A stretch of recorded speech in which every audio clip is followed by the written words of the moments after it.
Sema faida za damu ya Yesu. Kutoka mlango wa 12 tutasoma ule mstari wake wa kwanza mpaka mstari wa 4, alafu tutaruka na tuanzie mstari wake ule wa 6. Kutoka mlango wa 12 kuanzia mstari wa kwanza hadi wa 4. Bwana akanena na Musa na Haruni katika nchi ya Misri. Akawaambia, mwezi huu utakuwa mwanzo wa miezi kwenu. Utakuwa ni mwezi wa kwanza wa mwaka kwenu. Semeni na mkutano wote wa Israeli mkawaambie, siku ya 10 ya mwezi huu kila mtu atatwaa mwana-kondoo kwa hesabu ya nyumba ya baba zao. Mwana-kondoo kwa watu wa nyumba moja. Mstari wa 4. Na ikiwa watu wa nyumba ni wachache kwa mwana-kondoo, basi yeye na jirani yake aliye karibu na nyumba yake na watwae mwana-kondoo mmoja kwa kadri ya hesabu ya watu. Hebu rudia huo mstari wa 4. Nitarudia mstari wa 4. Na ikiwa watu wa nyumba ni wachache. Sema wachache. Wachache. Sema tena wachache. Wachache. Kwa mwana-kondoo, basi yeye na jirani yake aliye karibu na nyumba yake na watwae mwana-kondoo mmoja kwa kadiri ya hesabu ya watu, kwa kadiri ya ulaji wa kila mtu. Ndivyo mtakavyofanya hesabu yenu kwa yule mwana-kondoo. Mstari wa 6. Yes, 6. Nanyi mtamweka hata siku ya 14 ya mwezi ule ule, na kusanyiko lote la mkutano wa Israeli watamchinja jioni. Nao watatoa baadhi ya damu yake na kuitia katika miimo miwili na katika kizingiti cha juu. Sema mimo miwili. Miimo miwili. Sema kizingiti cha juu. Mimo ni frame. Sema frame. Sasa hapa mimo miwili, upande na upande, alafu kizingiti ni pale juu.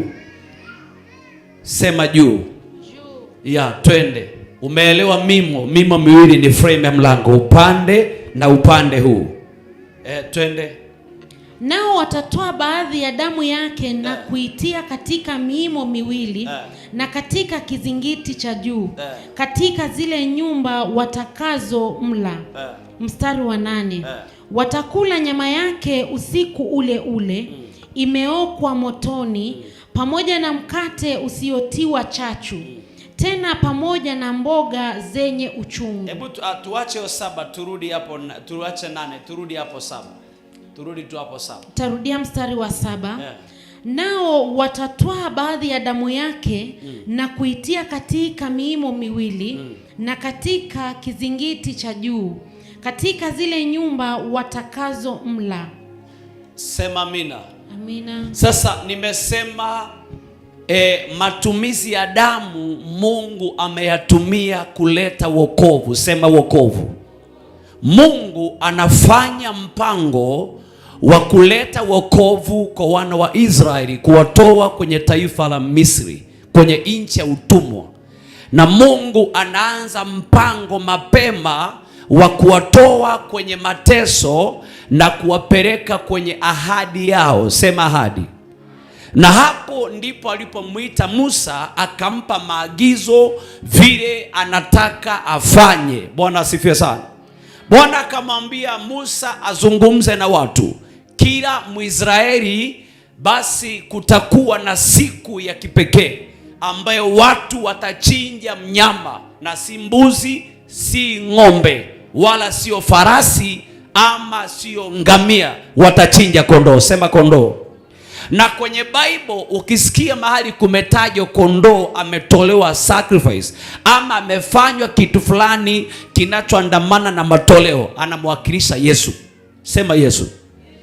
Kwa hivyo Mungu akamwambia watu watachinja yule mnyama, na wakichinja yule mnyama watamula, lakini kama watu watakuwa ni wachache. Sema wachache. Mungu akasema basi wengine itabidi wajoin wenzao, itabidi mjiunge na wengine, itabidi ushirika uende kwa nyumba fulani, na kwenye ile nyumba ambao watakuwemo ni kwamba watu wote wakae ndani ya nyumba, na wanapokuwa ndani ya nyumba basi yule mnyama atakayemchinja damu yake ipakwe kwa mlango. Sema kwa mlango. Wapake damu kwa mlango, upande wa kushoto na upande wa kulia na juu watapaka damu. Sababu ya kupaka damu ni kwamba Mungu wa mbinguni analeta wokovu. Sema wokovu. Bwana asifiwe. Mungu analeta wokovu kwa wana wa Israeli, kwa sababu neno wokovu ni kutolewa kwenye hatari fulani. Neno wokovu ni kutolewa kwenye mazingira ambayo si ya sawa. Sema amina. Iwe ni mazingira ya ajali ama mazingira ya dhambi. Sema wokovu. Sema amina. Ushawaisikia watu anasema gari imepata ajali. Ni wangapi wameokolewa? Naomba uelewe, ni wangapi wamefanya nini? Ule ni wokovu wa ajali, watu wameponda wasife. Sasa kuna wokovu wa msamaha wa dhambi, usiende jehanamu. Vile watu wanaokolewa kwenye ajali, wamenusulika, wanapelekwa hospitalini, wanatibiwa, ndivyo Mungu anavyotunusuru kutoka kwenye dhambi na kutuingiza kwenye ufalme wake. Sema amina. Sema amina. Vile watu wanapata ajali na pikipiki, unasikia kwamba ameokolewa, ndio hajaumia sana, ama amevunjika mkono, hajafa. Huyo mtu sasa ni mtu, huyu alikuwa ni mlevi, huyu sasa ameokoka, ameachana na ajali ya pombe, ameingia kwenye wokovu, na huyu mtu ameponda katika jina la Bwana. Sema amina. Kwa lazima ufahamu neno wokovu ni kutolewa kwenye hatari, kutolewa kwenye mazingira fulani ambayo yangemaliza maisha yako, yangekukatizia maisha, yangeleta hasara fulani. Sema amina. Kwa hivyo Mungu analeta wokovu kwa wana wa Israeli, kuwatoa kwa mikono ya Farao, na alichokitumia Mungu wa mbinguni ni damu. Sema damu. Sema damu. Mungu alitumia damu, na aliwaambia ile damu itapakwa kwa mlango, hawatakunywa kwa sababu damu ndiyo kitu pekee ambacho kinabeba uhai wa mnyama na mwanadamu. Sema amina. Damu ndiyo kitu cha pekee ambayo iko na ripoti zako zote, chairman. Hivi saizi saizi chairman, ukisema yule kijana wako anaitwa nani? Birthday. Ukisema birthday si mtoto wako, nini watasema? Tunaenda DNA.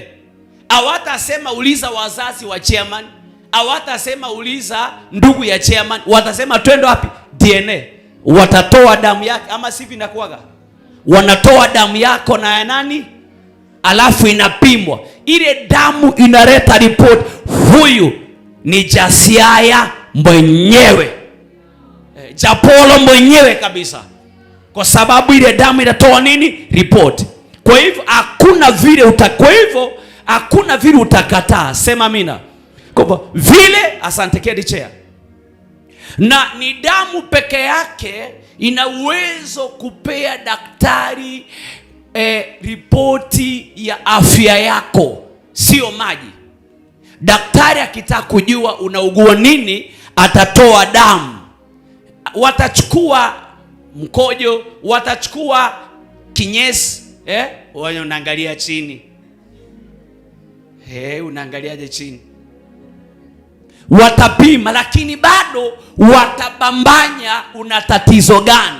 Lakini watakapotoa damu yako na ipimwe, damu ndiyo itaamua uko na ugonjwa gani.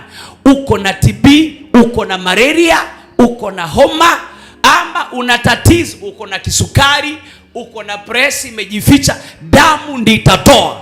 Sema amina. Sema amina.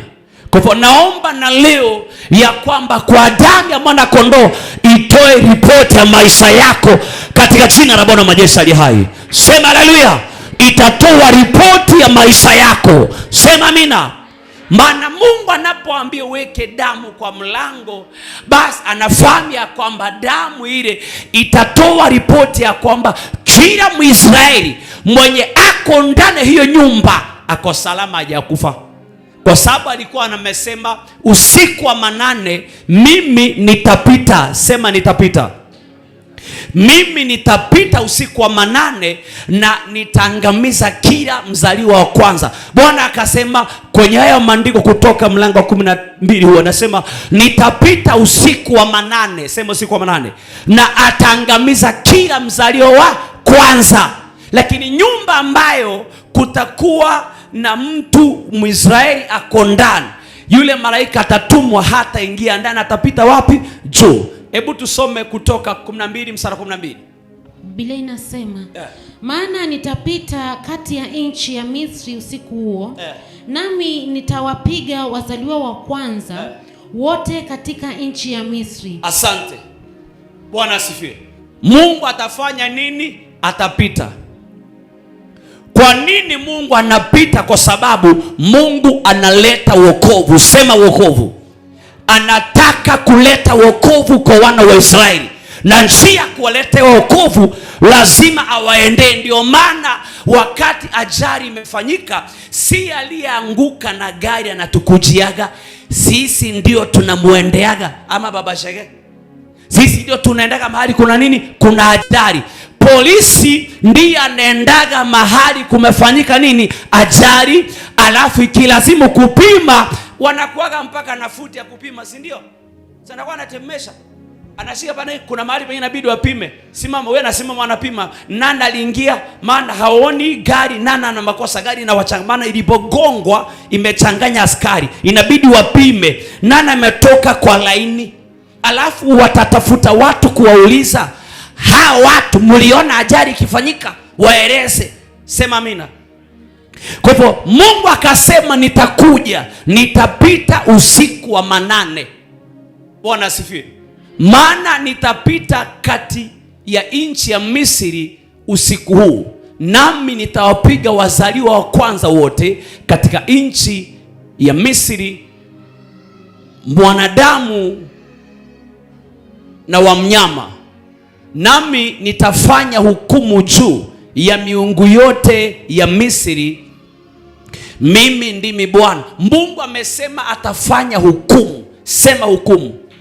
Kwa hivyo damu ya Yesu Kristo leo ni dhahiri wazi ya kwamba mtu wa Mungu,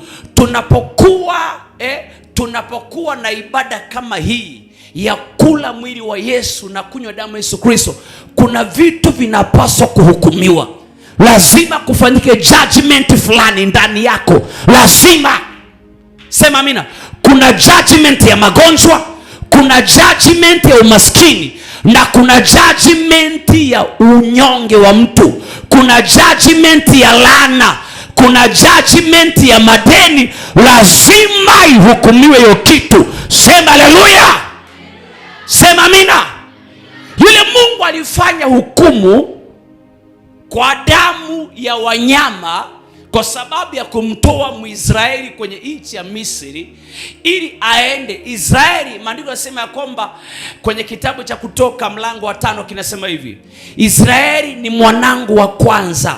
Mungu akamwambia Musa, nenda akamwambie Farao amwachilie mwanangu akanitumikie. Akasema Israeli ni mwanangu wa kwanza, yani ni firstborn. Na kwenye Bible Yesu anaitwa firstborn miongoni mwa watu waliookoka. Jesus ni firstborn wetu. Sema amina. Israeli akiwa firstborn, Mungu alitumia kondoo kumtoa kwa mikono ya Farao. Na Yesu akiwa firstborn, damu yake Mungu ameitumia kututoa kwa laana za ukoo, kututoa kwa laana za waganga, kututoa kwenye magonjwa na laana. Sema haleluya.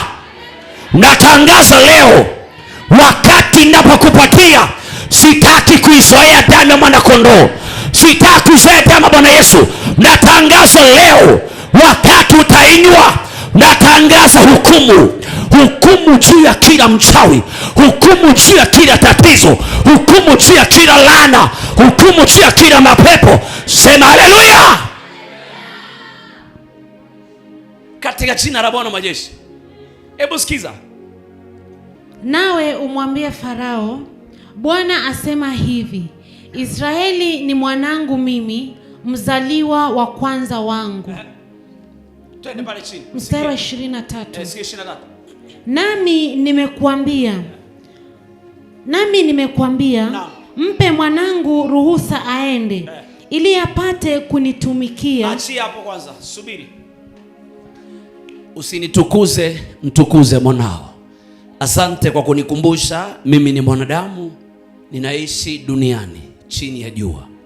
Pokea utukufu Bwana, asante kwa kunikumbusha. Mtukuze Kristo aliye bora zaidi ya malaika wote. Enzi na wewe sasa na hata milele. Amen. Sikia. Akasema Israeli ni mwanangu mzaliwa wa kwanza. Sema mzaliwa wa kwanza. Na akasema nami nimekuambia mpe mwanangu ruhusa aende ili apate kunitumikia. Lazima utapewa ruhusa. Ruhusa ni lazima utapewa. Kama kuna ruhusa za kwenda Marekani, pia kuna ruhusa za mafanikio yako. Kama kuna ruhusa ya kuingia ofisi fulani, pia kuna ruhusa kuingia kwa baraka zako. Bwana amesema lazima utapewa ruhusa ili uende ukamtumikie. Nani anakataa huyo? Nani anakataa? Nani anakataa? Ni nani anakataa? Atapeana apenda asipende, watapeana ruhusa yako. Sema haleluya.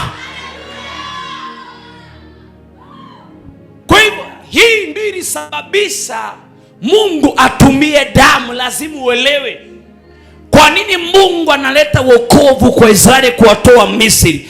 Anataka wakamtumikie. Wakafanya nini? Mwatela, kwa nini unafanya kazi sasa hivi? Number 1, kwa sababu kuna familia na kutegemea. Number 2, kuna jamii umezaliwa ndani wanahitaji msaada wako. Number 3, una maono ambayo Mungu alikuumbia ndani ungetaka kuyatimize. Na njia pekee ya kuyatimiza ni pale utapata kazi, utapata kipato, utapata riziki ambayo itakuwezesha kutimiza maono. Sema amina. Kwa wakati umepata kipato alafu kutokee mtu mwingine anasema mshahara wa Mwatela mwezi huu nipatieni mimi, na wewe ndio umefanya kazi mwezi mzima. Mwatela, huyo mtu unaweza mfanya namna gani? Tuambiane ukweli. Mwingine amefanya hivi, wanafanyaga hivi ama hivi hivi, I will kill you. Sema amina. Yes. Bwana asifiwe. Kwa nini? Kwa sababu umepewa ruhusa na Mungu. Mungu akakupa ruhusa ukasoma. Mungu akakupa ruhusa ukamaliza masomo ukatafuta kazi. Mungu akakupa ruhusa ukapata kazi. Mungu amekupa ruhusa ya kwenda kazini. Mungu amekupa ruhusa ya kuwa na afya nzuri. Mwisho mwezi umefika, alafu mtu mwingine anakataa usipewe mshahara. Atafanywaje? Keti dadi, keti. Sema amina. Hii ndio sababu ilifanya Farao Mungu atumie damu kuleta wokovu kwa wana wa Israeli watoke. Sema amina. Umeigundua ya kwamba mtu wa Mungu, hata wachawi hicho ndicho wanatumia. Yaani mtu anataka mtoto wako asisome, anataka usiwe na ndoa, anataka usiwe na kazi. Wanachinja kondoo, wanachinja mbuzi, wanachinja kuku, wanamwaga damu.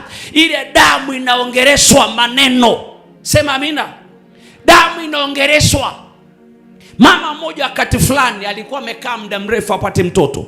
Kumbe alishauriwa na nyanya mwingine.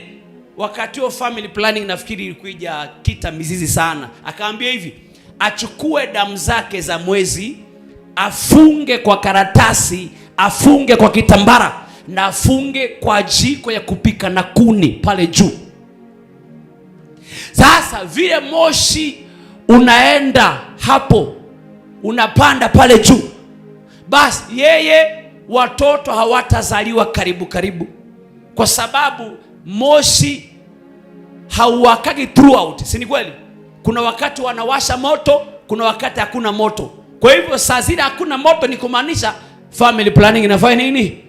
Mpangilio kuzaa unaendelea. Saa zile moto. Sasa hebu imagine, ona vile wa watu ni kumbe anataka huyu binti asiwaiza.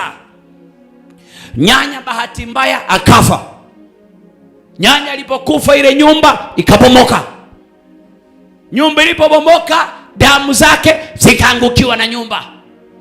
Atafanyaje? Kumbe ilikuwa ni uchawi amemfunga asiwaiza. Tulijua namna gani? Ni pale ambapo alipohudumiwa zile spirit zilipoanza kujimanifest. Zikasema huyu tulimshauri kupitia mtu fulani achukue damu zake za mwezi afunge kwa karatasi aweke jikoni kwa nyumba inapikiwa kuni, na kwa sababu ya hiyo hawezi akazaa. Tukamwambia leo utamwachilia, leo utamtoka na huyu atapata watoto. Na baada ya deliverance huyo madamu alianza kupata watoto. Sema amina. Unaona, shetani ametumia damu kumnyima mtu ruhusa ya kuzaa, na Mungu anatumia damu kupeana watu ruhusa kwenda kumtumikia. Sema amina. Naomba leo, Farao ameambiwa mpe mwanangu ruhusa anitumikie, nawe umekataa kumpa ruhusa aende. Angalia basi, mimi nitamuua mwanao wa kwanza. Nitamuua mwanao mzaliwa wa kwanza. Angalia, Mungu anatumia damu. Mungu hakutumia panga, ni damu ilitumika. Sema amina. Ile damu ilikuwa na uwezo wa kunena kifo na kunena uzima. Maana mahali kulikuwa na damu, yule malaika aliyetumwa sasa na upanga wa kuua hangeingia. Yeye ndiye akona permission. Yaani damu ndiye akona, tunamuita huyo damu, tumbandike, tumuite kama mtu. Huyu damu ndiye akona permission. Sema amina. Yeye ndiye anatoa permission ya kwamba utaingia ama utaingia. Yeye ndiye anatoa. Sema amina. Kwa ni wazi kabisa ya kwamba wakati tunakunywa damu ya Bwana Yesu, hakuna chochote kibaya kinatakana kuingia ndani yako. Na kama kiingia, lazima kitatoka nje katika jina la Bwana. Lazima kitoke leo. Natangaza ya kwamba madhabahu ya babu yako, madhabahu ya nyanya, roho za washawi na waganga, mtapasua katika jina la Bwana. Tutapasua leo. Hata kama utaki, mimi nitapasua. Hata kama una hiyo imani, Bwana atapasua. Sema power. Natangaza leo, roho za babu yako, roho za nyanya yako, huyo mganga wa kwenu, hiyo nyoka yake, tutaua leo. Tutaua leo. Tutaua nyoka. Sema power. Lazima uelewe maandiko kanisa. Please, ukiongeleshwa na Asha tafadhali msikize Asha. Ukiongeleshwa na Asha sikiliza kile anakuongea tafadhali. Ukiongeleshwa na Asha msikize Asha. Yeah. Tafadhali. Inaleta tension wakati Asha anakuongelesha alafu wewe unamuignore. Please, usifanye hivyo. Sema amina. Yeah. Ukiongeleshwa na Asha usikose kumsikiza. Please. Hebu inua mikono juu. Sema Baba, kwa jina la Bwana wa majeshi, pokea utukufu mbinguni na heshima mbinguni. Leo kwa damu yako, Farao wa maisha yangu lazima niachilie. Lazima niachilie. Sema amina. Hey. Bwana amesema nitaua. Sema ataua. Si kwamba atapeana homa alafu unaniambia ombeni wachawi pale wataokoka. Nani? Unajua si vizuri kulaani watu. Nani wewe? Bible imesema very clear, nitaua firstborn. Atafanya nini? Ataua daddy. Huyo anasema utasomesha mtoto wako. Na tanga huyo wako wake anataka asome. Huyo ndiye akufe wako asome. Ndio. Nasema tena ndio. Umewahi? Juzi nimepigiwa simu na mtu kijana ako university, Kenyatta University, mwaka wake wa mwisho chairman. Hebu sikiza dadi, mwaka wa mwisho imebakia wiki tu wafanye mtihani, jamaa zikanoko. Sasa kunoko akachukua panga, anataka kuua mama yake, maana zimenoko, ameregeshwa nyumbani. Ametimua mama yake kwa nyumba, mama anaishi kwa jirani. Mama ako na duka anafungua kama mwizi, inabidi aweke mtu wa kumlinda akiuza. Sasa angalia, unauza upate school fees, badala ya kulipa school fees unauza ulipe watchman mwenye anakulinda ukiuza. Hebu angalia. Naomba katika jina la Bwana, nasema hivi leo, huyu mwenye amesema utaishia kuvaa mitumba miaka yako yote, hiyo number plate lazima igeuke leo. Natangaza inageuka leo. Huyu anasema ya kwamba kwenu hakuna mtu anaweza ishi na amani, kazi yenu ni kulia tu. Huyu anasema ya kwamba hakutawahi ingia gari kwa familia. Tutajua leo. Bwana amesema tutapewa ruhusa. Natangaza ruhusa. Natangaza ruhusa. Watoto wako watasoma, hiyo ndoa yako itapona, biashara yako itapona, kazi yako itapona. Watoto wetu watasoma, wanangu watasoma mpaka chuo kikuu. Watoto wako watasoma mpaka chuo kikuu, watapanda ndege kama matatu. Natangaza leo, wanaotaka ndoa lazima watapata ndoa. Sema power.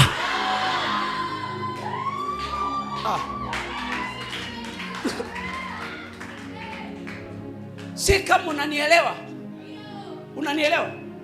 Kwa hivyo damu haikutumika kiholela. Ambia mtu haitumika kiholela. Unajua sometime unaweza ukatumia simu yako kiholela. Unajua kiholela? Unaweza ukatumia simu yako kiholela kwa sababu yani mtu amekukwaza, alafu unamwandikia message ya matusi. Hiyo ni kutumia nini? Kiholela. Waachana na yeye, akimaliza kuandika message aketi, akichoka akimaliza afanye nini? Aketi. Akimaliza kukea afanye nini? Afanye nini? Afanyeje? Afanye nini? Afanyeje? Afanyeze. Na kilala aanze kuota ndoto ya kwamba wewe ni mboni ya jicho la Jehova. Mboni ya jicho la Jehova, ya kwamba wewe hauguswagi. Sema siguswagi. Hebu twende western kidogo. Mwambieko siguswiko. Twende western. Mwambieko. Twende western. Mwambieko. Sipangwingi.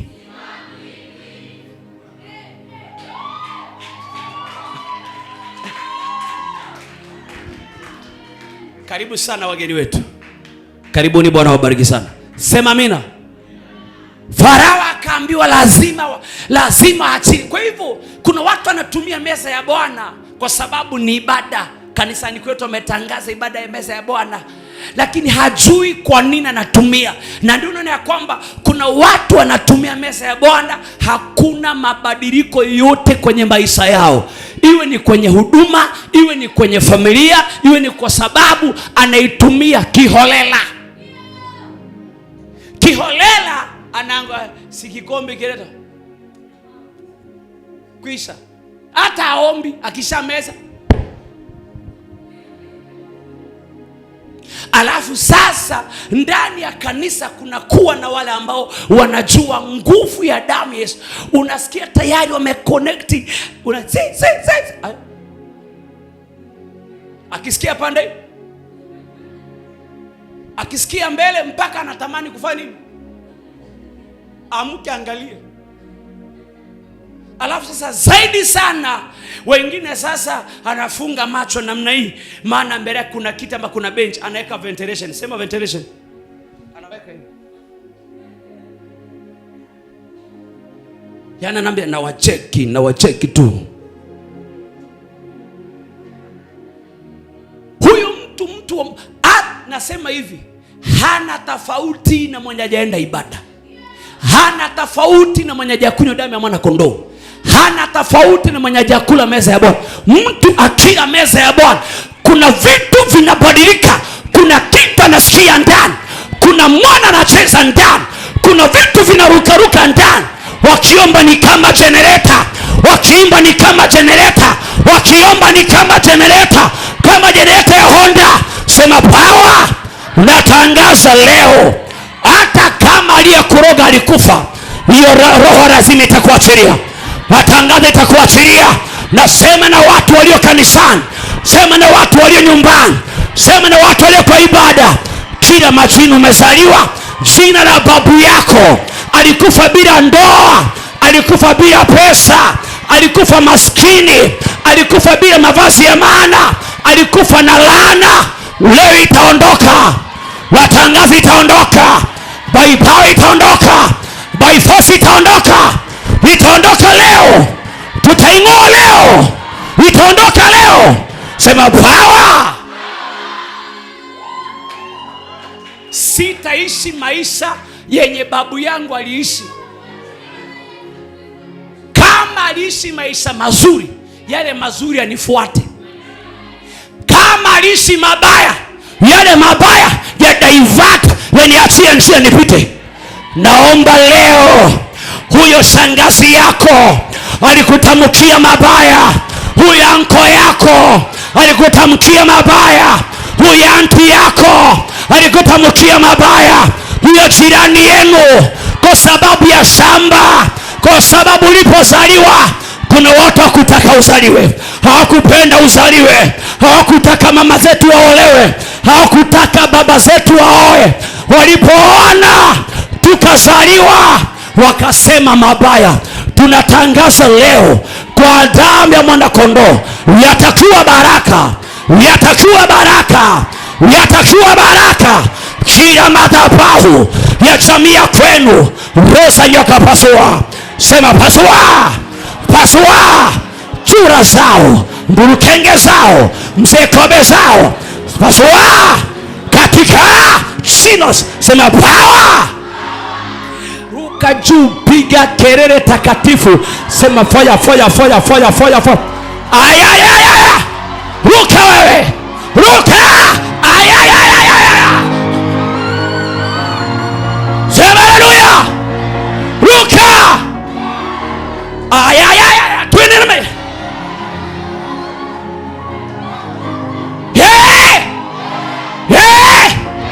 Leo nitatoa funguo zako kwenye vibeti vyao. Nitatoa funguo zako kwenye makaburi yao, kwenye mapango yao.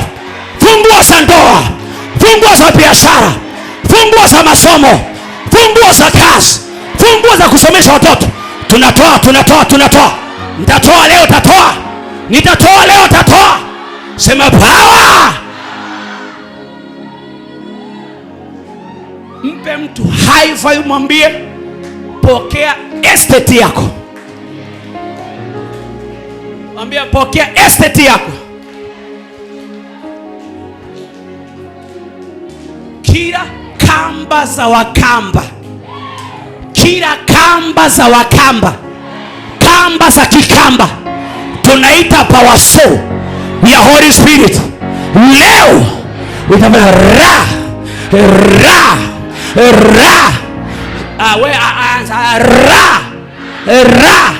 kutokuolewa, kukosa ndoa, kukosa biashara. Bado sioni kama uko serious. Sema ra. Magonjwa ya sukari, magonjwa ya pressure, kansa, HIV, goita, kuparalyze, ulemavu, madeni, kata kukosa nyumba ya maana, kukosa nyumba za heshima, kutolala mahali pazuri, kataa katika jina la Yesu. Mpe Bwana makofi unapokaa.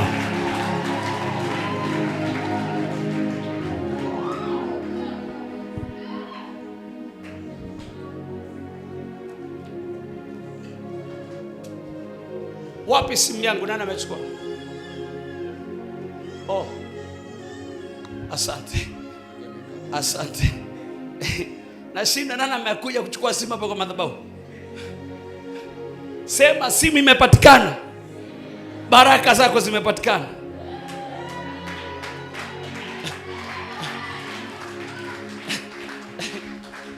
Sema amina.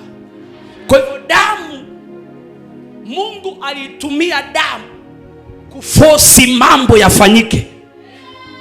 Na leo damu ya Yesu Kristo itaforce vitu ndani yako vifanyike. Au janire, itaforce vitu kufanyika.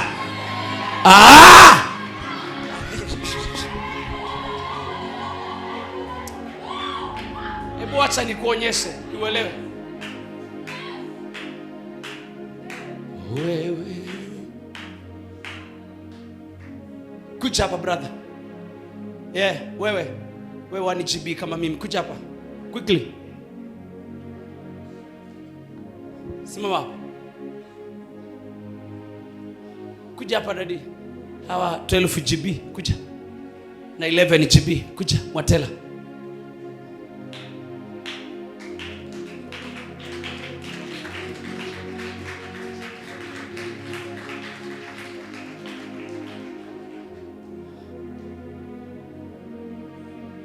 Anaitwa Mungu, anaitwa Mungu Baba, anaitwa Mungu, anaitwa Mungu, anaitwa Mungu Baba. Kuja hapa Dominic. Isi 9 GB ama 10 GB kuja. Quickly. Sasa Karanja kuja hapa. Wewe ni 1 GB kama mimi.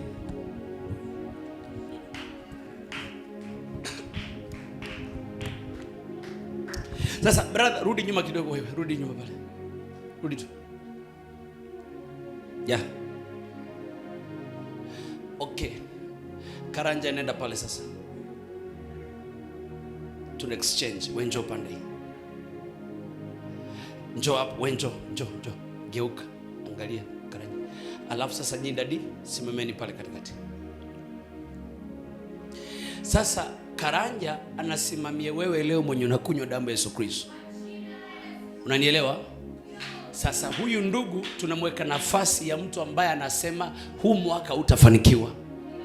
Israeli hawatatoka Misri. Hawatatoka wapi? Misri. Alafu sasa huyu sasa kuja chair.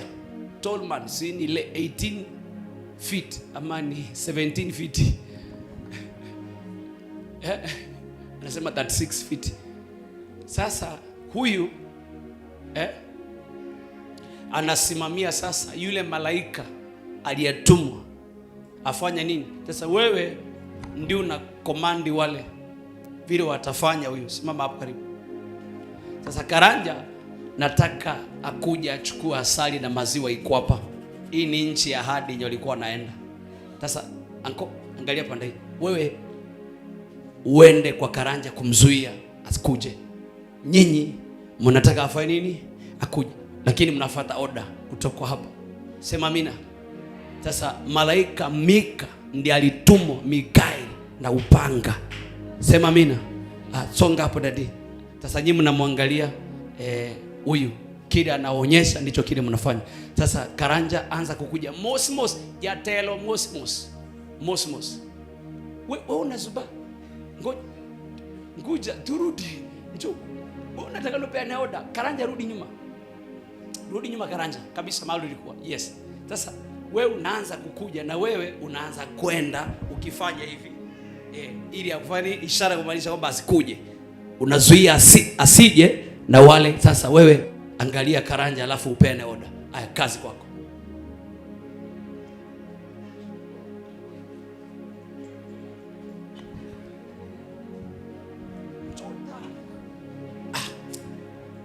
Rudisha tena round 2, labda pengine tuone kama ataweza. Njoo, si kama unaelewa, njoo rudi.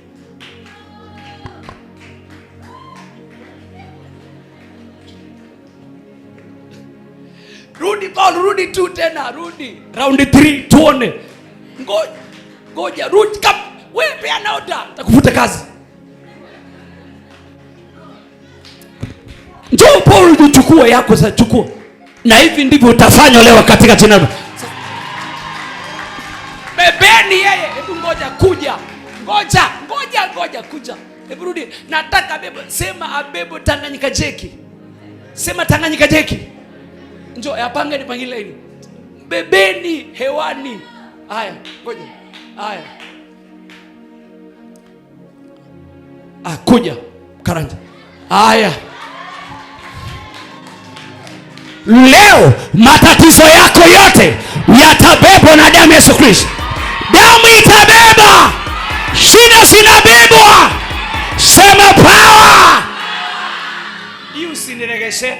Nimekutuma ukamilike 100 million katika jina la Bwana. Hii 100 nimebadilisha kwa 100 million. Sijui kile Mungu atafanye kuja kwa 100 million. By force, by power, by fire. You 100 million. Natangaza leo, huyo nyanya aliyekufa anakuja kwa ndoto yako. Vile amechukua shilingi 100, tunaigeuza 100 kuwa 100 million. Ndivyo leo Bwana anabeba watu. Kuna watu wanabebwa. Huduma yako itabebwa. Huduma inainuliwa juu. Adui anatoweka. Watu wanapanda. Utafikia hatima yako. Sema power. Sema ya. Tafuta watu 5 wapatie high five, waambie mimi nimepita. Tafuta 5. Make sure umegusa watu 5. Una count. Namba 5 inasimamia neema. Namba ya neema. Na usiende bure. Kuja. Na upokea 100 million. 100 million. Naomba leo malaika akatumwa sasa. Sema akatumwa. Akatumwa usiku wa 8. Maandiko yanasema ilipofika usiku wa 8. Ilipofika usiku wa 8, Mungu akatuma roho wa mauti. Mungu akatuma roho ya kifo. Kuna watu wamezoea kukutumania ndoto mbaya, kukulisha vyakula kwa ndoto. Kuna watu wamezoea wanamonita maisha yako. Natangaza ya kwamba huu mwezi wa 5 Mungu amalizane nao. Bwana amalizane nao. Wanawinda maisha yako, wanawinda biashara, wanawinda ndoa yako. Bwana amalizane nao. Bwana amalizane nao. Bwana amalizane nao. Huyu anawinda mtoto wako, huyu anawinda brada yako, huyu anawinda kanisa, anawinda pasta wako, anawinda baba yako, wanawinda mama mzazi, wanawinda maono yako, wanawinda wanangu wa kiroho. Natangaza leo, Jehova malizane nao. Bwana malizane nao. Wakipanda magari, wakienda kwa waganga, hawatafika salama. Wakipanda magari, wakienda kwa waganga, hawatafika salama. Wakipanda magari, wakienda baharini, hawatafika salama. Wakipanda bodaboda, hawatafika salama. Sadaka zile wanatoa, sadaka za mbuzi, sadaka za kuku, sadaka za umbwa, sadaka za pesa, zile wanatoa kumaliza maisha yako. Watamalizika wao, watamalizika wenyewe. Zile sadaka zao, zile wanatoa wakatize maisha yako, wakatize ndoa yako, wakatize maono yako. Natangaza ya kwamba watakatizo wao kwenye vikao vile wanakaa. Tunatumana nguvu za Bwana, tunatumana upako wa Bwana kwenye vikao zao. Sema power.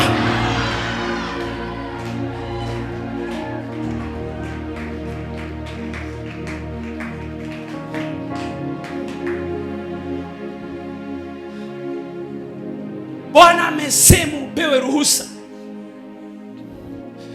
Natangaza leo napewa ruhusa. Ambia mtu mimi napewa ruhusa. Yani simuombi Farao by force by power. Anapeana ruhusa. Nani anakataa usiende abroad?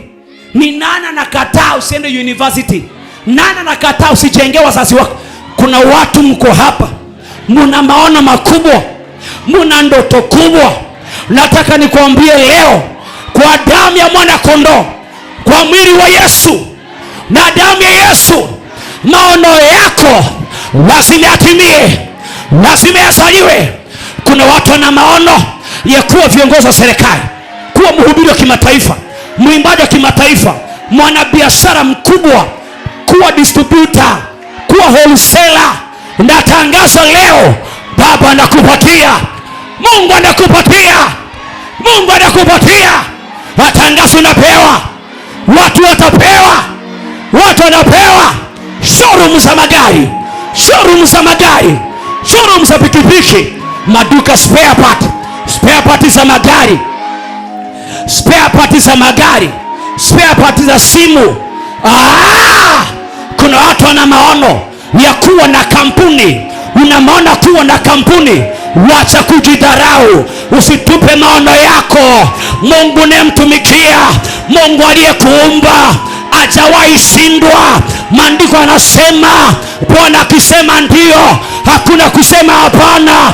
Bwana akibariki, hakuna wakulani. Mungu akiinua, hakuna kushusha. Natangaza leo, leo ni zamu yako. Natabiri ni zamu yako, natabiri ni zamu yako. Hiyo damu ya ukoo itatoka leo. Kilichoua baba yako hakitakumaliza wewe. Kilichomaliza wazazi hakitakumaliza wewe. Kilichomaliza babu yako, kilichomaliza shosho yako hakitakumaliza wewe. Kilichomaliza brada yako, kilichomaliza dada yako, pale aliishia, hautaishia hapo. Naona ukitoboa, naona ukitoboa, naona ukitoboa, naona ukitoboa. Sema power.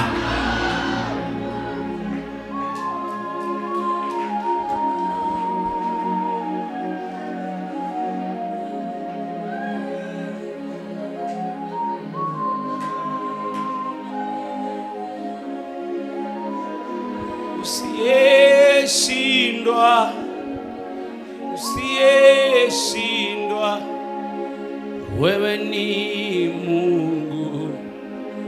Usiyeshindwa, usiyeshindwa, usiyeshindwa, wewe ni Mungu. Usiyeshindwa.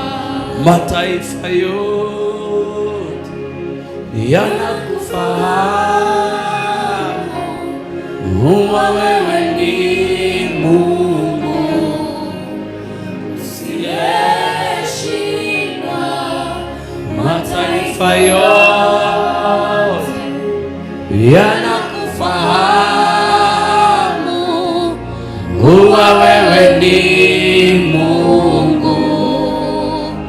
Usiyeshindwa. Yani Mungu, kile Mungu amesema kwenye maisha yako lazima kitimie. Lazima utimize maono. Ebu naomba hesabu ni baraka wewe kuzaliwa. Haukuzaliwa by mistake. Hauko Nairobi by mistake. Hauko Machakos by mistake. Hauko abroad by mistake. Haukuzaliwa Nyanza by mistake. Ilikuwa ni mpango wa Bwana. Nimetumwa niambie malango ya Nyanza, malango ya Ukambani, malango ya Nairobi, iachilie baraka zetu, iachilie mema yako. Malango ya Mombasa, malango ya Asia, malango ya Europa, wanaachilia baraka zako, wanatapika baraka zako, wanatapika baraka zako kwa jina la Yesu.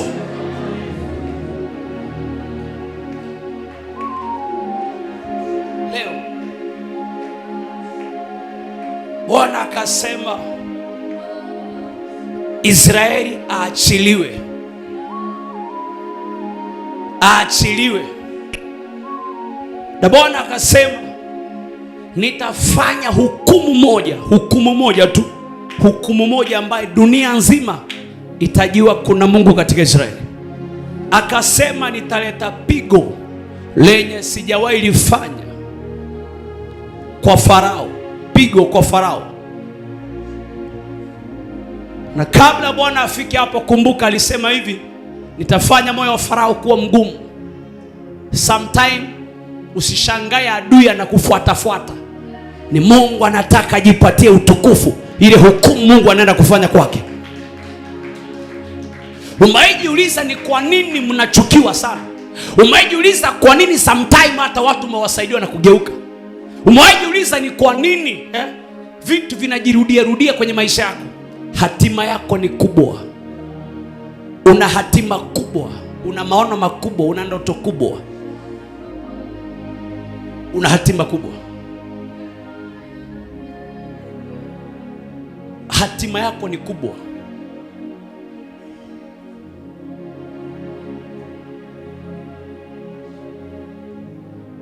Hatima yako ni kubwa.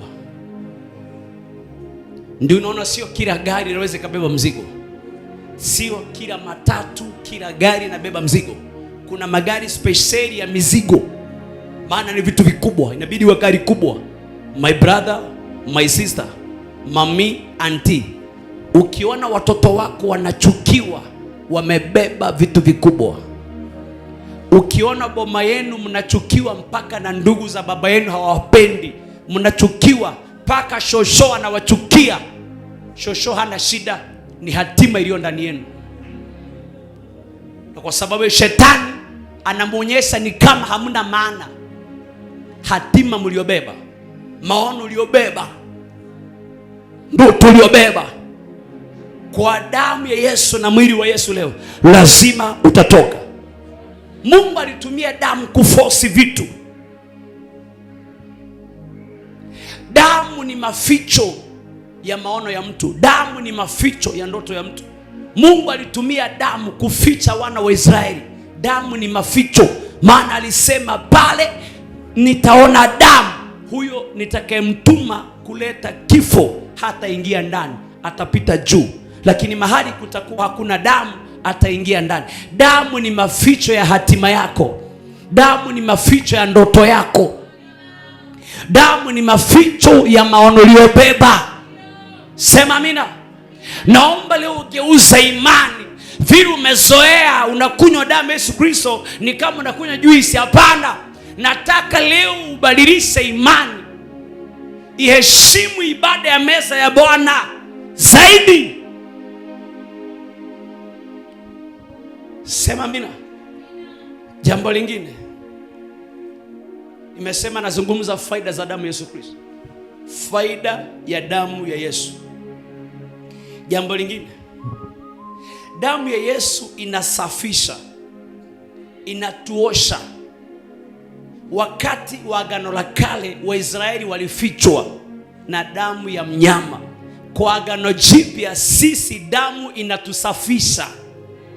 Kitu kinachosafishwa chea kimechafuliwa, si ndio? Kitu ambacho kimechafuka ndio kinasafishwa kiwe kisafi.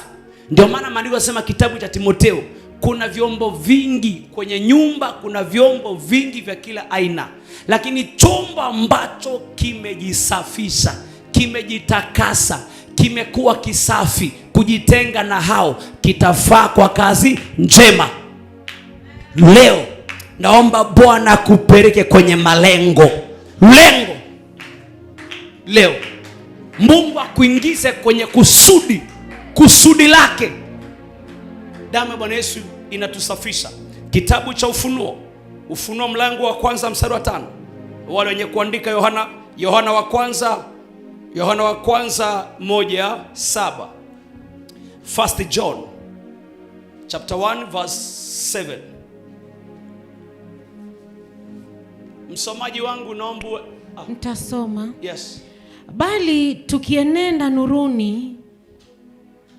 Tuanze Ufunuo wa Yohana 1:5. Pole, nimekupeleka mbio mno. Tuanze na hiyo. Tuanze Ufunuo wa Yohana 1:5. Nilisema hiyo kwanza. Ndio waraka wa Yohana wa kwanza 1:7. Ufunuo Yohana 1:5. Yes. Tena zitokazo kwa Yesu Kristo, shahidi aliye mwaminifu, mzaliwa wa kwanza wa waliokufa na mkuu wa wafalme wa dunia. Mzaliwa wa nini? Wa kwanza wa waliokufa. Mzaliwa wa kwanza waliokufa. Ina maana Yesu akija duniani alipata wengine washakufa, na hata baada ya kuzaliwa kaenda, kuna watu wamekufa. Wale waliokufa akiwa hayuko na akiwa yuko, Yesu alisema siku ya mwisho atawafufua. Sema amina. Amina. Ye ni first born wetu. Ni first, we ni second born. Ambia mtu mimi ni second born. Kwa Mungu, dota kwa Mungu hakuna third born. Kuna first born na second born peke yake. Maana kama Yesu ni mzaliwa wa kwanza, obvious wewe ni second. Wewe si second born. Yeah, hakuna third born hapo. Ambia mtu mimi ni second born, usiniletee. Usiniletee. Basi jipange sawa sawa. Wewe fanya. Usitishwe na mtu. Usitishwe mwatela, jipange. Yaani Yesu akiwa, hii ina maana Yesu akiwa mbele yako utapita tu. Hakuna atake kuzuia. Sema amina. Yeye ni mzaliwa wa kwanza, kwa sababu twende pale chini. Tuendelee pale chini, simalizo mstari. Tena zitokazo kwa Yesu Kristo, shahidi aliye mwaminifu, mzaliwa wa kwanza wa waliokufa na mkuu wa wafalme wa dunia. Yeye atupendaye na kutuosha dhambi zetu katika damu yake. Vitu vingapi? Vitu viwili. Cha kwanza umeambia ni mkuu wa wafalme wa dunia. Wafalme wa, akiwemo shetani mwenyewe ni mfalme wa, na Bible inamuita shetani jina lingine kwamba ni mungu wa dunia. Number 2, wakina Trump wote wako chini ya nani? Ya Jesus. Kwa hivyo Jesus akisema utaenda Amerika, visa itapatikana tu. Utaenda bwana. Baba Shege Yesu akisema utaishi China. Yaani akisema utaishi China, sijui mahali shamba itatoka, lakini Mungu akisema utaishi China, utaenda upendo usipende. Rais wa China ako chini yake. Rais wa Kenya ako chini ya Yesu Kristo. Yesu ako juu ya wafalme wote. Sema amina. Marais wote dunia nzima na wafalme wako chini yake, kwa sababu Yesu ni Mungu mwenyewe. Ni Mungu, ni utatu ndani ya Mungu. Baba, Mwana, Roho Mtakatifu. Kwa hivyo akiongea ni Mungu ameongea. Sema amina. Na tumeambiwa kwamba yeye awapendaye yeye atupenda. Si ndio nasema awapendaye nyinyi? Sema amina. Awapendaye nini? Nyinyi. Sema atupendaye. Na kutuosha dhambi zetu katika damu yake. Tunasafishwa, tunaoshwa. Naomba leo uoshwe. Mungu aoshe maisha yako leo. Watu wa Mungu, kuna watu wanaishi na shawa, nyumba za nini? Za shawa, na pia kuna hita, akitaka moto inakuja, lakini kunguni amemhamisha kwa kitanda. Amehamishwa na kunguni kwa kitanda, analala wapi? Chini. Na alitoka kwa maji, haogi na beseni, anasimama tu. Lakini kunguni amemwambia hautalala kwa kitanda, utalala wapi? Na akatia kama kitanda. Wengine analala kunguni. Mwingine naye ametoka kwa maji moto ya shawa. Shetani akamwambia hautakula mayai, akona allergy ya mayai. Mnaweka chai na mayai, anasema mayai sikulangi. Sema sikulangi. Lazima tuende western kidogo. Mnaweka nyama, anasema sikulangi nyama. Sikulangi nini? Ujaona mtu anasema anakula matumbo na hakuli nyama. Hebu sikiza, anakula nini? Matumbo, nyama hafai nini? Nisikie mwingine ananiambia anakulaga omena lakini kichwa cha omena hakulagi. Hebu niulize. Mtu ametoka kwa maji moto, hakunywi chai ya maziwa, hakunywi chai ya nini. Shetani amemwambia ukikunywa utajikuna mpaka nijue leo. Na akikunywa ngwara kila mahali. Akiona chai ya maziwa ni mama mkwe, akiona mayai ni baba mkwe, hawezi kukula. Sema amina. Mwingine ndio huyu. Shetani akamwambia sawa, wewe piga perfume, umetoka kwa shawa ya maji moto, lakini hautapanda gari ukae katikati, utakaa kwa dirisha, lazima utapike. Lazima ufanye nini? Kwa hivyo ananua makaratasi yake. Unafikiri ni pesa, kumbe ni shida zimebeba kwa mfuko. Gari akaambiwa na shetani, nunua peremende weka kwa mfuko. Amezikula peremende zimeisha, paka anatamani kushuka anue zingine kwa sababu anafanya nini? Anatapika. Kwa hivyo kuna safari hawezi enda kwa sababu anafanya nini? Anatapika. Leo naomba usafisho leo. Naomba usafisho. Kuna watu leo shetani amemwambia pesa yako haiwezi pita 30,000, haiwezi pita 40,000, haiwezi pita 50,000, haiwezi pita 100,000. Ikifika hapo tu anatumana mashida, madeni, visirani, yani visirani unashindwa kujizuia. Leo naomba ukinywa damu ya mwana kondoo, pesa yako itapanda tu. Itapanda kwa jina la Bwana. Natangaza leo uanze kubanki kwa jina la Yesu. Damu yake inatusafisha. Kwa nini inatusafisha? Kwa sababu tumechafuliwa na shetani. Sema tumechafuliwa na shetani. Kuna watu wamechafuliwa na hasira, Kuna watu wana uchafu wa hasira. Kuna mtu ana uchafu wa kufanyaje? Anasema akifunga hawezi fika saa 6, lazima afungue. Ukinywa damu ya mwana kondoo ikuosha vidonda vya tumbo. Sema amina. Sema amina.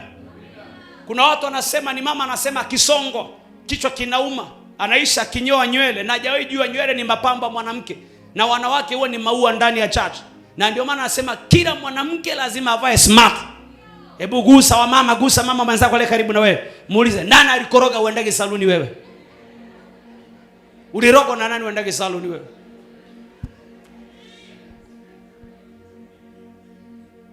Sema amina. Wanawake ni mapambo ya nini? Ya kanisa. Wa mama wakikaa smart, hiyo church imebarikiwa. Lakini ukute wa mama akicheka ni kama analia. Kuna shida hapo. Sema damu ya mwana kondoo itaniosha leo.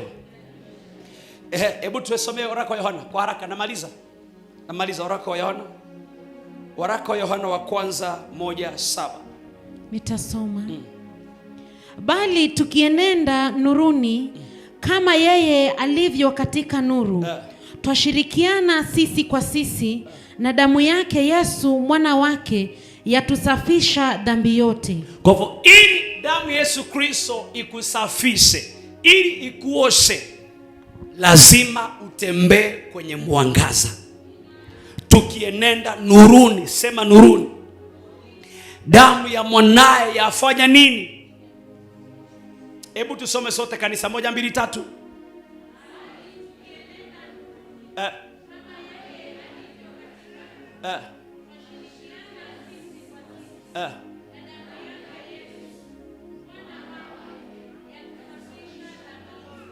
Asante.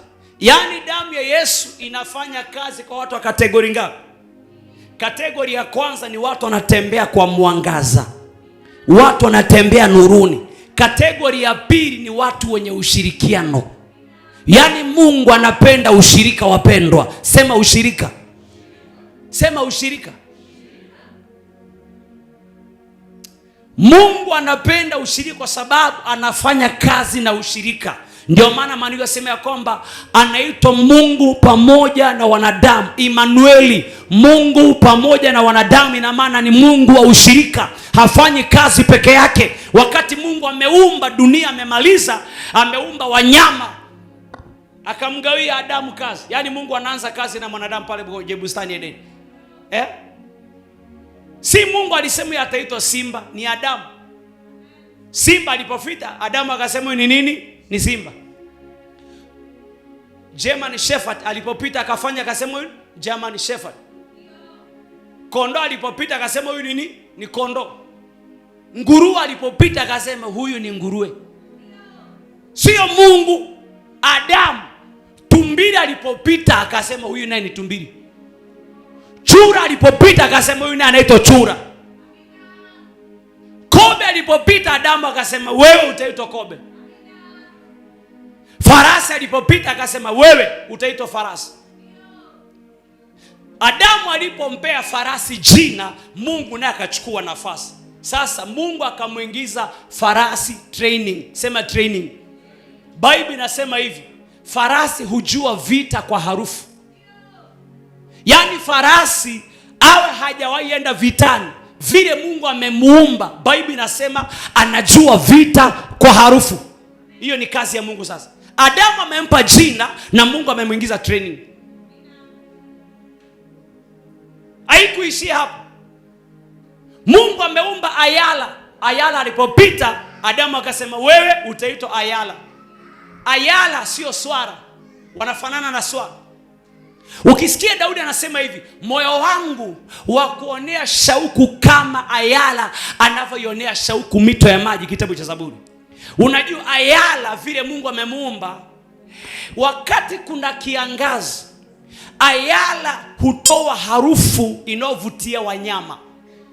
Na ile harufu anatoaga, simba anatamani kumula, chui anatamani kumula. Kwa hivyo Mungu akampa uwezo wa kujua harufu ya maji zaidi ya kilomita 100 anasikia. Ndio unaona wazee wa zamani wakati kuna kiangazi wangefanya hivi. Wakati kuna ukame sana, wanatafuta mahali ayala wako, si kuwaua, kuwakula. Wanakaa mahali ayala wako, wanaangalia tu. Wanaweza ishi porini mkadhani walienda kuinda, wanatafuta ayala. Ayala ndiye ana uwezo wa kujua harufu ya maji zaidi ya kilomita 100 kwa harufu tu. Vile ni mnyama mdogo sana, hatosani na ndovu, ni mdogo sana, ni kama mbuzi. Lakini jinsi Mungu ameukaa kwenye jangwa, mahali kuna maji, vile upepo unavuma. Ushasikia mvua ikitaka kunyesha, kabla inyeshe unasikia harufu ya mvua? Ushasikia hivyo? Na hata ikinyesha mvua kidogo utasikia harufu ya vumbi ya mvua. Utasikia ni wapi kumenyesha manyunyu, kwa sababu unasikia harufu ya udongo. Hiyo ni manyunyu, sio mvua. Mvua ina harufu yake, hiyo ni vumbi imechanganyikana na yale manyunyu, inatoa harufu yake. Kwa hivyo ayala ana uwezo kusikia harufu ya maji zaidi ya kilomita 100. Sasa wazee wa zamani wakimuona ayala akiwa jangwani, atatoka mlimani ashuke, wanamfuata kwa mbali mpaka mahali ataenda kunywa maji. Wanaona hapa ndio kuna maji, wanarudi wanaambia watu tumejua mahali kuna maji. Sasa ayala kwa sababu ya hiyo, sasa ngozi yake inapona, ama anapona na wanyama na maji. Akienda mahali kuna maji anaingia ndani, akishengia ndani ya maji, akitulia ndani, harufu yake inapotea kwa simba, inapotea kwa chui. Hawezi akamsikia. Chita hawezi akamsikia tena, simba hawezi akamsikia, hata fisi harufu yake inanyamaza. Kwa hivyo ni kumaanisha kwamba ndani ya maji kuna uhai wa ayala. Sema amina. Na wewe kwa damu ya mwana kondoo kuna uhai ndani yake. Kwa damu ya Yesu Kristo kuna uhai. Akiingia ndani ya maji, ayala amepona. Sema amina. Tukienenda nuruni, tukienenda wapi? Damu yake yatusafisha. Sema Bwana nisafishe leo. Anasema kama ayala aioneavyo shauku mito ya maji, vivyo hivyo nafsi yangu ya kuonea shauku Mungu. Mstari wa 2 anasemaje? Utakuja lini? Nafsi yangu yamuonea kiu Mungu, Mungu aliye hai. Lini utakapokuja? Lini nitakapokuja nionekane mbele za Mungu? Daudi alikuwa mwindaji, alijua huyu mnyama ayala. Ndio unaona hakutumia mfano mwingine, alitumia ayala, si mbuzi. Kama mchungaji wa mifugo, basi angehitaji kupeleka wanyama kunywa maji, ni huyu mnyama alimsaidia kujua mahali kuna maji. Sema amina. Naomba damu ya mwana kondoo leo ikutakase, mtu wa Mungu, itakase maisha yako, itakase tabia zetu. Kuna watu wana huduma kubwa sana, na hata Mungu ana mpango wa kuwapeleka mbali, lakini kuna kakitu ambako kamekuwa kakikufanya unazunguka mahali pamoja, unajaribu kuacha, unajikuta umerudi pale pale. Nini kitakutoa hapo? Ni damu ya mwana kondoo. Nini kikatoa hapo? Ni damu ya mwana kondoo itakutoa. Naomba leo utoke. Hebu tusome hii Zaburi 89, 27, 28, Zaburi 2:7, Zaburi 89, Zaburi 89, 27, 28. Nitasoma Zaburi 2:7. Nami nitamjalia kuwa mzaliwa wangu wa kwanza, kuwa juu sana kuliko wafalme wa dunia. Hata milele nitamwekea fadhili zangu, na agano langu litafanyika amini kwake. Nitarudia Zaburi 89. Naomba uwe juu leo katika jina la Yesu. Okay.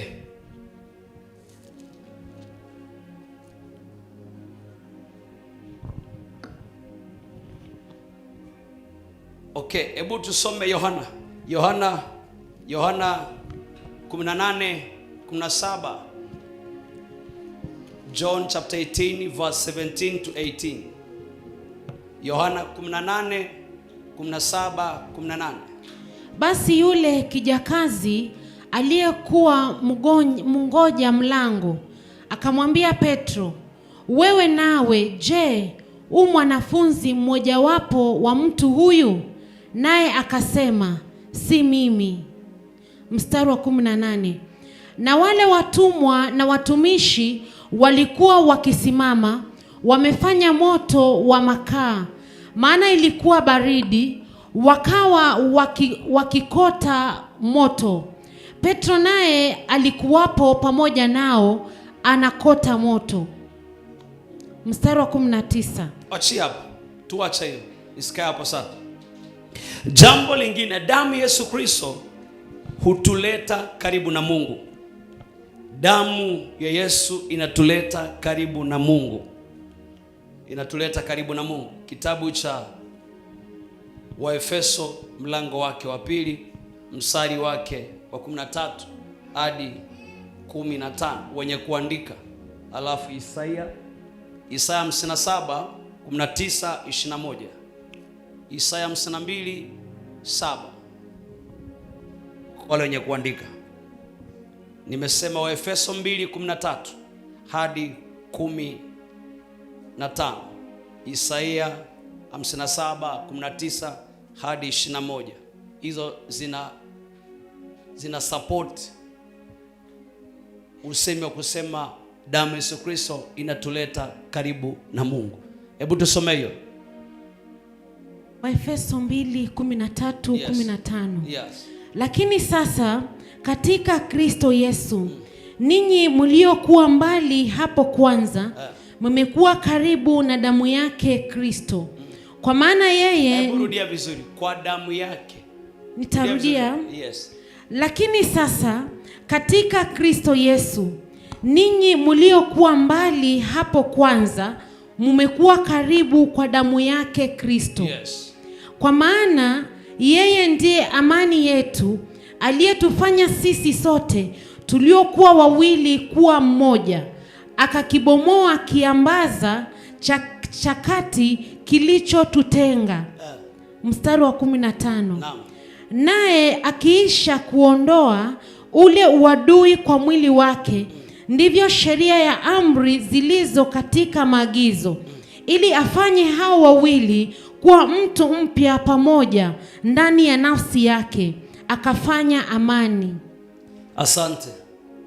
Ya kwamba sisi tuliokuwa mbali zamani, turudi pale tulianzia, tuliokuwa mbali zamani, lakini sasa katika Kristo Yesu, ninyi mliokuwa mbali hapo kwanza, mmekuwa karibu kwa damu yake Kristo. Kwa maana yeye ndiye amani yetu. Sema amina.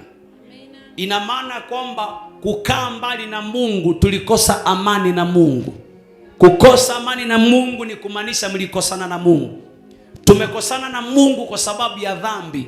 Tangu Adamu kwenye bustani ya Edeni alipofanya dhambi, basi mwanadamu alikuwa na uadui wa nani? Na Mungu. Lakini mara tu Yesu amezaliwa, ambaye ndiye amani yetu, ndiye chanzo cha amani. Yesu ni mpatanishi na anatupatanisha kwa damu ili alimwaga msalabani kwa mateso na kusulubiwa kwake. Sema amina. Damu yake inatuleta karibu na Mungu. Watu tuliokuwa walevi, nawaambiaga kila siku, wacha ulikunywa. Mamangu alikuwa anapika chang'aa. Kwetu tumeuza chang'aa. Tumeuza chang'aa. Lakini watu tuliokuwa tunauza chang'aa kwa familia, kwa kifo cha Yesu na kwa damu yake imetuleta karibu na Mungu. Damu ya Yesu Kristo inarudisha uhusiano wa mwanadamu na Mungu. Inarudisha upendo wa mwanadamu na Mungu. Sema amina. Damu ya Yesu Kristo inaondoa chuki kati yako na Mungu. Mungu anasema hivi. Wapendao dunia ni maadui wa nani? Kila apendaye dunia ni adui wa Mungu. Kupenda dunia ni kupi? Ni kupenda mambo yaliyoko duniani. Maandiko yanasema kupenda dunia ni kuwa adui wa nani? Wa Mungu. Na kuipenda dunia ni kupenda mambo ya dunia. Kama vile kwa mfano, mambo ya dunia ndio haya. Kuna watu wanasema hivi, yeye hakunywa kuwa mlevi, anakunywa apate usingizi. Kuna watu wanasema hivi, Mungu anasaidia anayejisaidia. Lazima awe na kinga. Anaenda kwa bucha, anachukua mifupa ya nguruwe, anaweka kwa mlango kwa sababu inazuia nini? Mapepo. Na amesahau nguruwe wenyewe waliuawa na mashetani. Sema amina. Kupenda dunia ni kupi? Mwanaume kutoboa masikio. Unashangaa dramist mzima ako kwa drum na ako na vipuli. Hiyo ni entertainment hiyo. Ndio juzi nikasikia mtumishi wa Bwana Timwangi, Mungu akubariki sana mahali yuko, akasema hivi, watu wamechukua disco wameileta kanisani. Ukiangalia leo kwenye makanisa vile watu wanafanya kwa madhabahu, hautatofautisha klabu na church. Watu wanafunga leso kwa viuno wakatike ndombolo. Wakati ndombolo libolo. Bwana asifiwe. Wanafunga koti, wanakata mauno, alafu wanatemeka kama ameshikwa na kifafa kidogo. Ni kama anataka kukufa saa hii.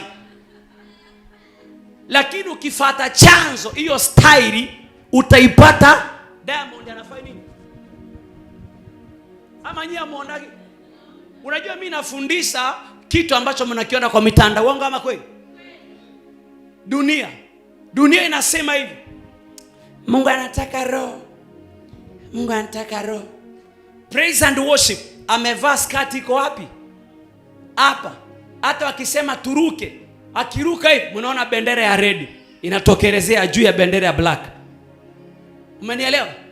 Jamani, turuke, mnaona bendera ya red inatokelezea chini ya bendera ya black. Tulienda crusade nyingine, Pastor Agnes anakumbuka. Walipokuwa naruka, yule mpendo akiruka, ni mgeni amealikwa kutoka mbali, ni mhudumu. Watu walitoka na kusema, alikuwa amevaa baika ya pink. Kila mtu ilikuwa ni, uliona baika ya pink? Pastor ako hapa. Kila mahali mkipita hivi, unaenda hapa kwa crusade, ile yenye mwimbaji alikuwa na baika ya pink. Pastor ako hapa. Siongei matani. Wamechukua dunia, wameleta wapi? Kanisani. Sasa leo, alafu mchungaji akijaribu kukemea kitu kama hiyo, anasema makanisa ni mengi. Makanisa ni mengi, tenda kanisa ingine. Kwa sababu pasa amesemaje? Watu wasiende kanisani nusu uchi. Watu wamechukua dunia.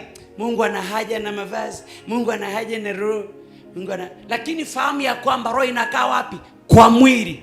Mungu akamwambia Musa, ambia makuhani na we mwenyewe Musa, mkivaa nguo uchi wenu usionekane, mtakufa. Ukipanda kwa madhabahu uchi wako unaonekana, utakufa. Huyo ni Mungu anamwambia Musa, vaa nguo, sitiri mwili, mkipanda kwa madhabahu mtakufa. Na imeua watu wengi kihuduma, imeua watu wengi kiroho. Wapendwa, uko na damu na nyama.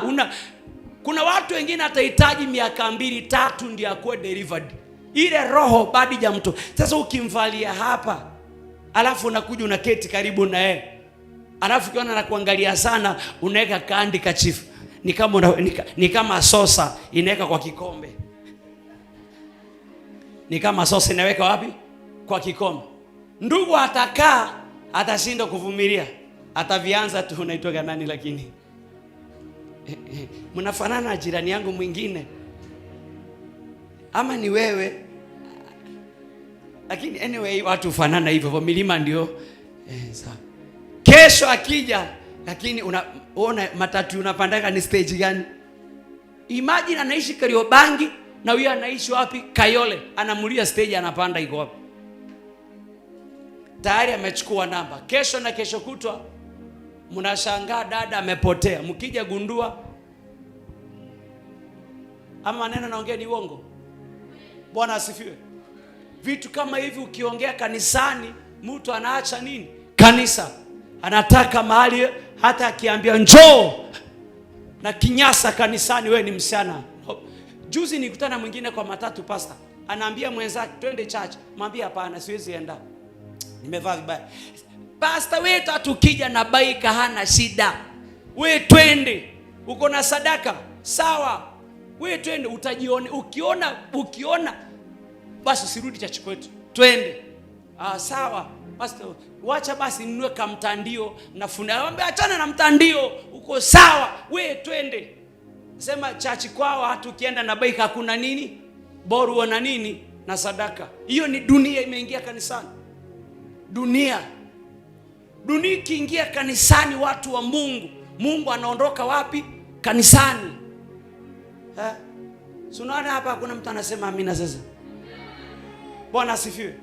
Dunia imeingia wapi? Kanisani. Mwanaume anatoboa masikio, mwanaume anasongwa. Na ni mcheza gitaa kanisani. Na anasema hata wachezaji wa Marekani, wachezaji wa Arsenal, wachezaji wa Brazil wanakuwa wamesongwa na wako na do, na hoja asonga na huna do. Na kwa mesongo. Dunia imeingia wapi? Kanisani. Leo wanaume wamenyang'anya wanawake viti vya kusongwa. Wamama wakienda, mama anangoja mwanaume asongwa amalize. Dunia imeingia wapi? Na huyu anasongwa, kesho kuna special service. Anataka asongwa Abuja. Aende akiwa na Abuja yake kanisa. Huyo ni mwanaume huyo. Anasongwa Abuja. Dunia imeingia wapi? Huyu anataka asongo rasta. Anaenda kanisani. Wanasema mama. Haleluya.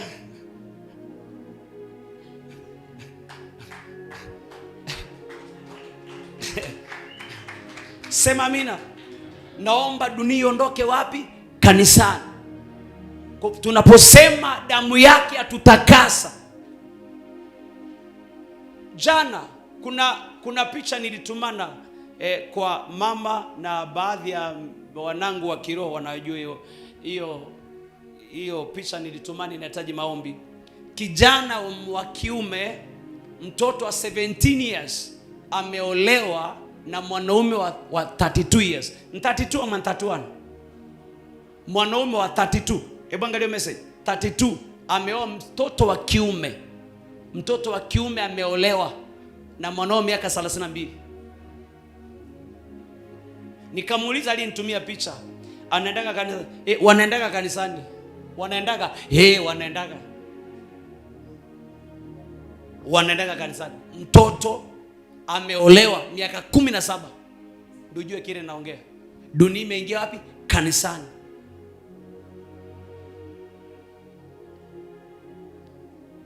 Leo watu, yani badala tufanye vitu kanisani, dunia itukopi ili mfate Mungu. Leo watu wanakopi vitu vya dunia wanaleta wapi? Kanisani. Inatakana tufanye vitu kwa church, mlevi atukopi. Aende akifanya vile anaonaga mnafanya wenye mmeokoka. Mpaka ajikuta ameenda kwa, lakini leo kile mlevi anafanya ndicho watu wanakopi wanaleta kanisani. Kile dunia inafanya watu wanatoa huko wanaleta kanisani. Na ukijaribu kuambia watu Mungu anataka dunia imkopi Mungu ili dunia nzima imwabudu Mungu aliye hai, sema makanisa ni mengi, si lazima nikae hapo. Kwanza kanisa yenyewe hata wajajenga, wamerent, alafu anasema na wakae, kwa sababu dunia. Sema Baba mfalme wa mbinguni, na kuomba nilete karibu na wewe. Natamani kuwa mbali na dunia, lakini niwe karibu na wewe. Dunia haina faida, lakini Mungu uko na faida. Dunia haina uzima wangu, Mungu una uzima wangu. Damu yako Yesu inaokoa, damu yako Yesu inaponya. Maana kwa damu yako nimesamehewa dhambi, kwa damu yako jina langu limefutwa kwenye kitabu cha mauti na limeandikwa kwenye kitabu cha uzima wa milele. Asante Yesu Kristo. Weka mkono kichwani, sema Baba, ninapokunywa damu yako leo na kula mwili wako leo, katika jina la Yesu Kristo, chochote cha dunia, tamaa ya dunia, kiburi cha dunia, hasira ya dunia, masengenyo ya dunia, manunguniko ya dunia, viniachilie katika jina la Yesu. Amen. Mpe Bwana makofi. Masaa haya naomba nikushirikishe ibada ya meza ya Bwana, ya kwamba unapokula mwili wa Yesu leo na kuinywa damu ya Yesu leo, ikulete karibu na Mungu katika jina la Bwana majeshi. Ikulete karibu na Mungu. Mwanadamu akitenda dhambi huwa amekosana na Mungu na ameenda mbali na Mungu. Mwanadamu akipungukiwa na uwepo wa Mungu ameenda mbali na Mungu. Mwanadamu akibackslide ameenda mbali na Mungu. Na mwanadamu akienda mbali na Mungu, chochote ambacho ni cha kimungu kitakuwa kibaya kwake, kitakuwa kibaya. Lakini vitu ambavyo havimpendezi Mungu basi vitakuwa vizuri kwake. Lakini watu wa Mungu, nataka kusema ya kwamba umeumbwa kwa sura ya Mungu na kwa mfano wa Mungu. Mungu amekuumba kwa kusudi umwabudu, umtumikie. Mungu hajaumba mwanadamu kwa mfano wa mnyama, ameumba mwanadamu kwa sura yake mwenyewe. Wewe ni picha ya Mungu wa mbinguni, ni picha ya Mungu. Hata ukakosa mafuta kujipaka, hautabadilika kuwa mnyama, bado utabaki mwanadamu. Umeumbwa kwa sura kamili. Asikudharau mtu ukakubali kujidharau. Jiamini ya kwamba kile wanaona hauna wakupatie muda. Kesho yako ikifika watakiona kwa mikono yako. Maana mahali walipo leo sio mahali walianzia. Kuna mahali walitoka wakafika mahali wamefika. Kwa hivyo wasikudharau na wasifanye ukaukosea wokovu wako, maana wasifanye ukaamua kufata kile wanafanya. Simama na Mungu atasimama na wewe. Hakuna aliyemtegemea Mungu akaibika. Hakuna. Ukitaka kuamini, mpigie Daudi mfalme wa Israeli namba ya simu kama uko nayo, utamuuliza Daudi. Daudi atakwambia kwa msaada wa Bwana alimwangusha Goliati, na kwa msaada wa Bwana alipitia kwa dirisha wakati Sauli anataka kumuua. Kwa msaada wa Bwana Daudi mwana wa Yese aliua dubu na simba. Si kwa nguvu zake, ni kwa msaada wa Bwana. Sema amina. Hakuna aliyemtegemea Mungu akaibika. Mchana wa leo ninapokupa mwili wa Yesu na damu ya mwana kondoo, naomba ya kwamba hii mkate ni ngano ya kawaida. Hii ni ribena ya kawaida ya matunda ya mizabibu imetengenezwa. Lakini nini huwa kinatokea? Tunaweka roho. Ni roho inaachiliwa ndani, roho ya uzima. Yule damu ya kondoo ilikuwa ni damu ya kawaida, mnyama kondoo wa kawaida. Lakini kwa ile damu ya kondoo Mungu aliipea uhai. Ilipopakwa kwa mlango ikawa na uwezo wa kuzuia kifo na kuruhusu uzima peke yake. Na mnyama alishakufa kitambo. Kwa huu mkate ni roho tunaachilia ndani, ya kwamba hii damu, maisha ya Bwana Yesu ya mondani. Yaani muna exchange na Yesu. Unampa Yesu imani ulionayo, anakupa mkate ambao ni mwili wake, anakupa damu yake, na inakupatia maisha yaliyo ndani ya Kristo yanakuwa ndani yako. Amani ya Kristo inakuwa ndani yako. Sema amina. Kibali alichokuwa nacho kinakuwa ndani yako, sababu kuna roho imeingia kupitia. Leo nimeombea watoto wangapi kwa deliverance? Wengi sana. Unasikia pepo zinasema tulimpa peremende.